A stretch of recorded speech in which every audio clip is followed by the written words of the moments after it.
So today we're going to talk about inner sleeves. You know, we go to a lot of effort to get these records clean and pristine as possible. So it's important, I think, to keep them in a sleeve that will, of course, prevent them from getting dirtier again. And secondly, won't damage the disc. Whether you keep the record in the inner sleeve within the outer sleeve, in which the record originally came, or if you use an approach like this, where there'll be an outer plastic sleeve that can handle both the outer sleeve and the inner sleeve in its record. Generally, it's put on the back. Either way, it's important to use the right inner sleeves, good quality inner sleeves. I tend to keep the records in the original outer sleeve in which they came. The only time I use one of these plastic outer sleeves like this one is when there's an OB strip or something that you want to protect on the outside of the outer sleeve. So either way, what we're going to talk about with regard to inner sleeves holds true, whichever method you prefer for storing the record long term. The important part is we go to all of this effort to clean these records, to get them sparkly clean and perfect. You want to store them in an environment that will not, one, will keep them clean, and two, will not damage the record. And I'm afraid that a lot of the paper inner sleeves that come with records and have come with records for many, many decades can do damage to the record. So we prefer quality inner sleeves. And I was going to talk a little bit about the choices that we have here, and love to get your thoughts on what your favorite inner sleeves are, or what you avoid, and or if there's something you think that we should try.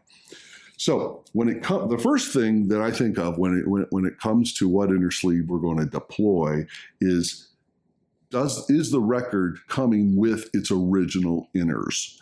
Now, certainly, this, by the way, is an original UK stereo pressing of the Beatles' Sgt. Pepper's Lonely Hearts Club Band. You may have heard of these guys. They've done quite well, I hear. But this will come with things like cutouts. You certainly would never want to get rid of any of the accoutrement that comes with these records, particularly one as valuable as this. Sometimes you'll see in classical records it comes with a booklet describing the musicians and the music and the composer and the history of the composer. Very nice. I love that stuff. But even something as simple as this. This is the original inner to the Beatles album, 1967.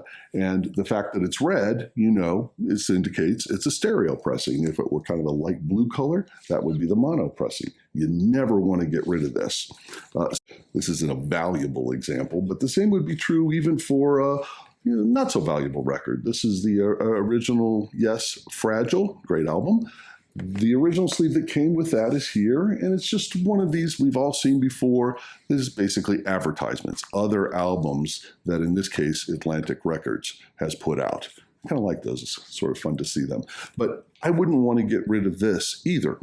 So when you're faced with that, that you have the original inner and you want to keep it, there is a solution to be able to put it into a quality inner sleeve and still keep your original. And that are these. They're known as Japanese inners.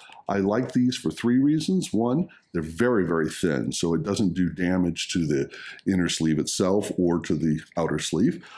Secondly, they're very good quality vinyl, so vinyl/plastic, so that it won't impart any scuffs onto your record. And thirdly, it has this kind of rounded edge here, again, making it easy to slip in and out. So I like these a lot. I acquired these from the Elusive Disc, an online retailer that I highly recommend.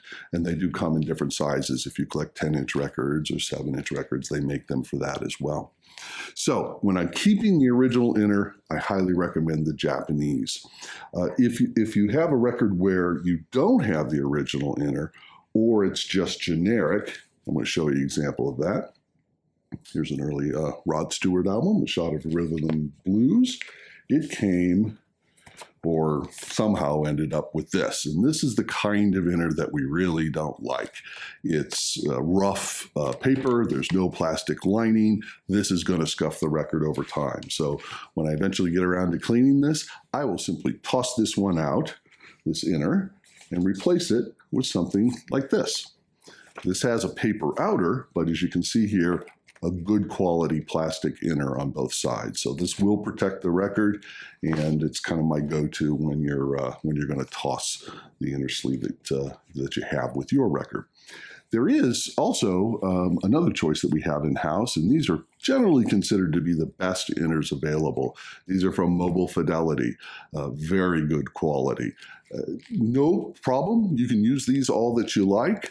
When you're replacing the sleeve, they're just a little more on the expensive side, which is why I also like to keep these on hand. I really only use these if I've acquired an old Mobile Fidelity record where the original inner is kind of dirty on the inside. So you can also try to clean if you get a new audiophile pressing, Mobile Fidelity, DCC Compact Classics, those kind of labels.